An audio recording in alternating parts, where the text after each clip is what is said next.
Alrighty, YouTube, let's just fucking go with it. GZTV back with another video, and we are here at the start of week 5. I just watched the Thursday night game a little bit. We're going to be discussing that today, but obviously the other videos will come later on throughout week 5. I just wanted to get this video out now, so I didn't have as much to record come Monday, whenever I record usually. It is going to be the first week of bye weeks too, so there probably won't be as many games. The last video was actually pretty long. We actually had a lot of games to talk about here, but as of now, so far, we're going to be talking about this Thursday night game because it was actually a really good game. Again, we'll get to that in a second. My Packers don't play this week. It does really suck that we got the blunt end of the stick and we actually have to have a bye week and the first bye week of the season, so now we have to go through play like 13 fucking games in a row. That kind of sucks for us, and that's really going to suck, especially because we already have some injuries on our hands, but we'll have to see how we manage. At least we get a week off after that demoralizing tie with the Cowboys. But let's get into the games. This is probably going to be the most unprepared that I've been to talk about a football game, but we are here to talk about the 49ers and Rams getting started with week 5, and I am continuing to be impressed by how good of a season the 49ers are. They're 3 games over 500. They're 1-1 at home. They're 3-0 on the road. This is absolutely incredible to watch the Niners play like this. I do believe they were in LA this week, and obviously that is in California. They're very familiar with the climate and all that stuff, but we get another really good offensive game. Again, the Packers Cowboys kind of provided that for us. We've gotten plenty of offensive games this season, but wow, man, I mean, really good stuff. I think I'm really just going to go through the stats here because I didn't watch this game that much. Sorry to say, I watched a little bit of it. A, it's not my Packers, and B, I had to work on other content. I have Thor: Love and Thunder to get into, and I just realized actually it's Halloween month, so I should probably watch some horror movies. We'll see how that stuff goes. I'm done yapping. I just had to fill in some stuff for the video, but just kind of looking at things. I mean, Mac Jones, 33 for 49, 342 yards and 2 touchdowns. He's continuing to look absolutely fucking incredible. The Niners over the last 5 to 10 years have started to just pull quarterbacks out of their ass, and I do think it's very much deserving for this franchise because after Steve Young, I mean, they might have had Jeff Garcia or something like that, but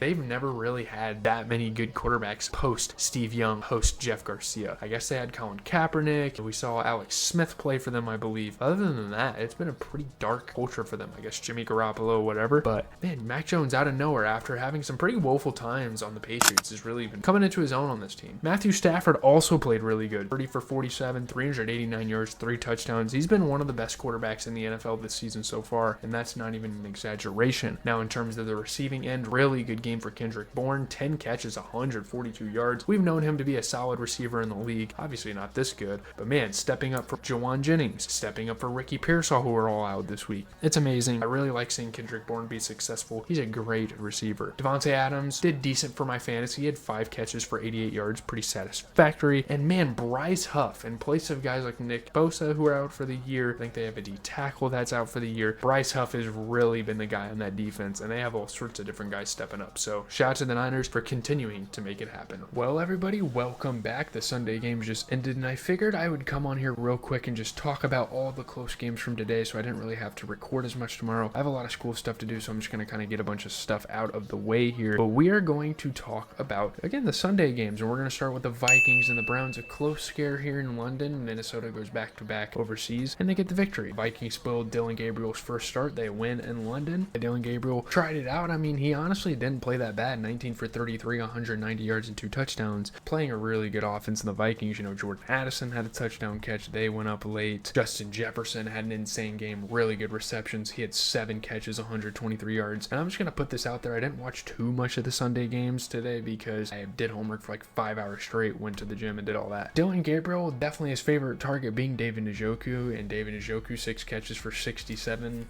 yards and a touchdown. I think Jordan Mason had a touchdown for the Vikings. He's been okay. He scored a touchdown today, but there you have it. Carson Wentz, 25 for 34 and a touchdown. And Quinshon Judkins went out there and had 110 rushing yards, so it's pretty cool to see him continue to have a solid season. And they also have Avon Pace, I think, is in there, so that's pretty good on their defense, so shout out to the Vikings. There were a decent amount of blowouts, but we're going to get into the Broncos and Eagles. This was a pretty shocking game. Again, I didn't watch much of this game, but wow, the Broncos rallied rally from a 14-point deficit. They hand the Eagles their first loss of the season, and we will get to the other former undefeated team in the league that got beat. But wow, the Broncos handle business. They win by 4, so it's crazy coming out of week 5. There's not a single undefeated team. Usually there is a team that goes like 7-0 to start the season, and that's just not the case here. Sean Payton had a game ball in hand and stories to tell after he passed his mentor and friend Bill Parcells on the NFL career wins list. The pair of Super Bowl champion coaches caught up recently and shot the breeze, talking about playing tough road games. So obviously a huge milestone, huge win to have it as, because we're looking at a Super Bowl favorite here and they get the victory. A really fun game. Hail Mary attempt failed. The Eagles lose their first game of the season. This was not a bad game to lose. I mean, the Broncos are a decent team, but wow, they were up 14 points. They had this game in the bag, and the Broncos just got it done. Scored touchdowns, went ahead late in the game. J.K. Dobbins played really well. He had a touchdown this game. Jalen Hurts, I mean, he was slinging the rock around, you know, finding guys like Saquon, who actually had 6 carries for 30 yards. Pretty quiet, and I've been saying he's in a slump and no one wanted to listen to me. But Jalen Hurts still played pretty well. 23 for 38, 280 yards, 2 touchdowns. I would say this was a lot more of an offensive week than it was last week. But just kind of looking at the other performers here, Bo Nix, 24 for 39, 242 yards and a touchdown. Pretty efficient game there. Cortland Sutton continuing to have a really good season so far, 8 catches for 99 yards, and Devontae Smith having an early highlight game for himself despite a loss. 8 catches, 114 yards, and you get Nick Bonito, you get Talanoa Hufanga. They got a really good defense on the Broncos' hands, so there's that. Up next, let's talk Dolphins-Panthers. Honestly, there's been a lot of kind of upsets this week. I guess the Dolphins aren't that good. They don't have Tyreek Hill, but Bryce Young and Rico Dowdle helped the Panthers rally from 17 points down. They beat the Dolphins by a field goal. A lot of field goal / one-score games. Pretty close games here. Panthers coach Dave Canales preached to his players this past week about not allowing things to spiral out of control following a 29-point absolute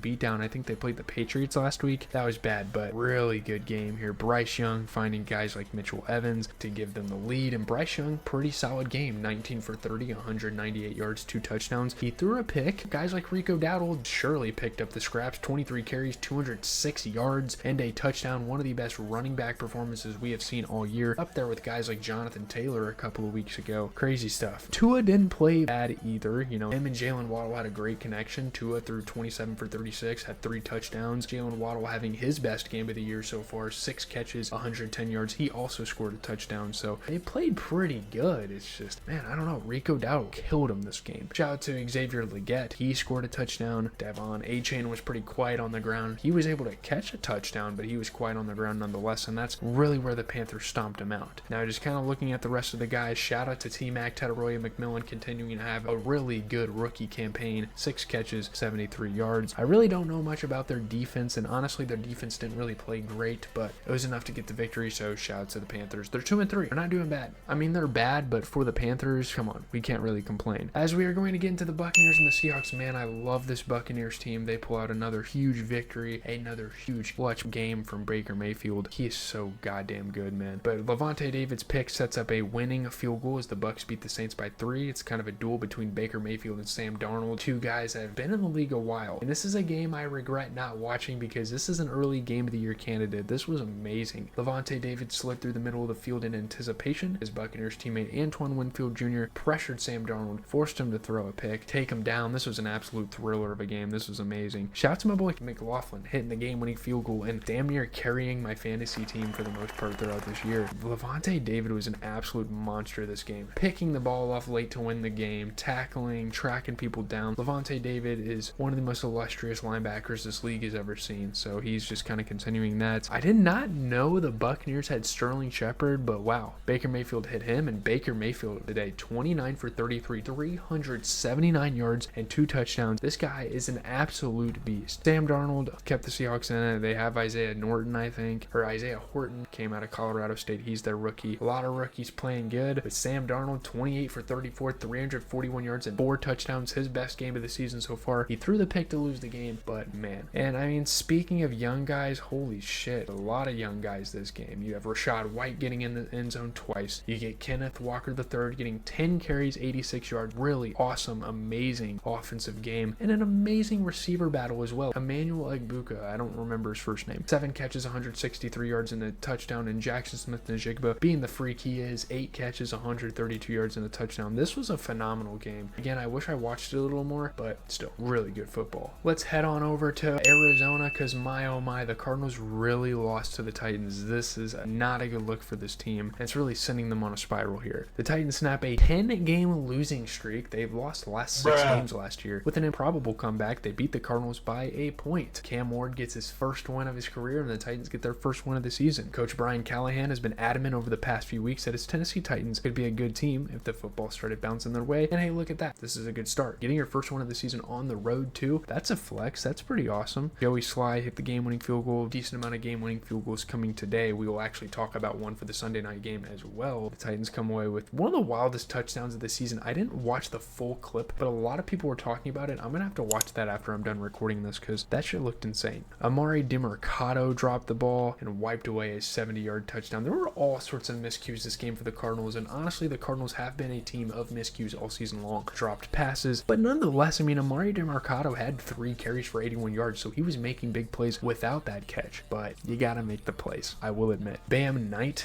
got a touchdown for the Cardinals. I don't even know who some of these guys are, but just kind of looking at things, Cam Ward in his first victory, 21 for 39 through 265 yards. He threw a pick, but Kyler Murray really wasn't up to much. He threw 23 for 31, but really couldn't get the ball down the field all that often. Tony Pollard had a touchdown. Calvin Ridley had an insane game in the victory. 5 catches, 131 yards was really their whole fucking passing offense, at least half of it. And Marvin Harrison Jr. continuing to play pretty good this season again, despite some drops, but he had 4 catches for 98 yards. And they have Jeffrey Simmons. That man on that defense is an absolute fucking beast, and his hard work finally goes noticed with the Titans victory. So shout out to them. This is actually the last game until Monday, so let's talk about it. Let's talk about the Patriots-Bills game that kind of just transpired. This is absolutely insane. I can't believe the Bills lost this game. It's going to be a short video this week, by the way, but Drake May leads the Patriots to a 3-point win over the Bills. Again, leaving the NFL without an unbeaten team, and that's pretty crazy. 5 weeks into the season, we're not even done with the Monday night game either, albeit none of the undefeated teams play that day. We're not even through 5 weeks, and we don't have any unbeaten teams. It's crazy.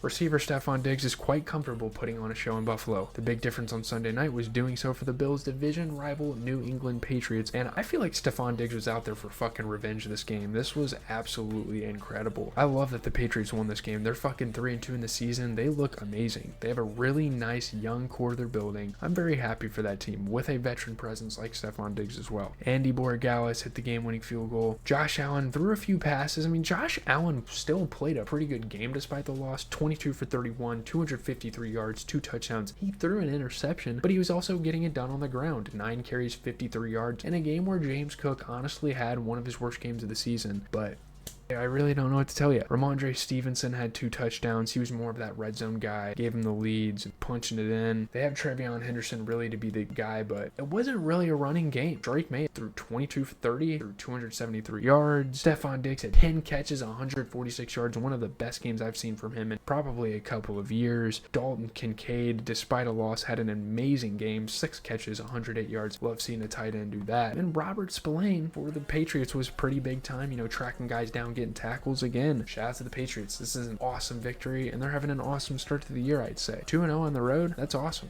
Well, we are here to close out this week in the NFL. We have one more game to talk about. Let's get into the Chiefs and the Jaguars, because, man, oh man, I wouldn't say this is an upset because the Jaguars going into this week were a better team, but Jaguars look amazing. There's a lot of dope teams right now in this league that are mustering out wins, and it's awesome to see. Trevor Lawrence's wild run lifts the Jaguars to a 3-point win over Patrick Mahomes and the Chiefs. Trevor Lawrence tripped and fell to the ground, stumbled trying to get up, finally got back on his feet, and then scrambled for a 1-yard touchdown with 23 seconds remaining, which turned it into a Jaguars victory. An absolute stunner. Another really good game this week here on Monday Night Football. All the primetime games were really, really awesome this week. So that's obviously really good for the sport, really good for the brand of the NFL. The slipping and the falling, the still scoring for Trevor Lawrence, that is absolutely incredible. I wouldn't say he's an MVP, but he played pretty damn good this game. 18 for 25, 221 yards, a touchdown. He did throw a pick, but he also had 10 carries, 54 yards, and 2 touchdowns. So that man was out there doing it all. Again, not a game I watched too much. I didn't really watch a lot of football this week because I was focusing on other content, but mind you, I was paying attention to some stuff. Kareem Hunt got in the end zone a couple of times, so that was kind of cool. It's really cool to see Kareem Hunt continue to be back in the NFL and play decent.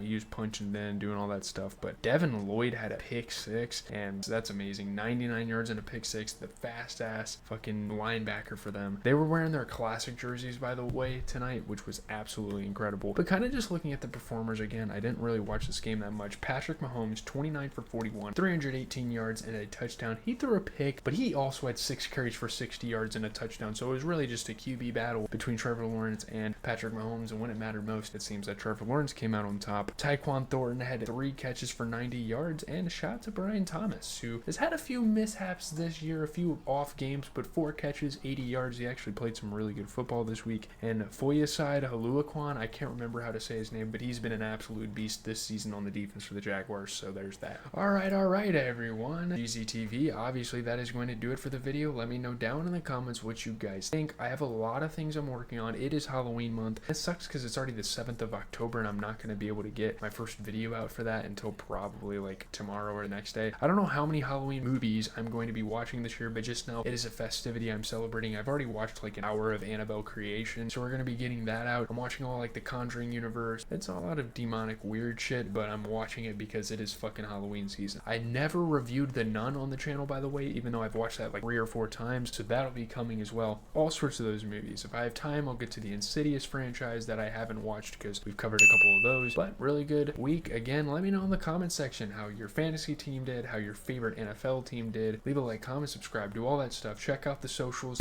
Wham! I'm out, guys. Peace.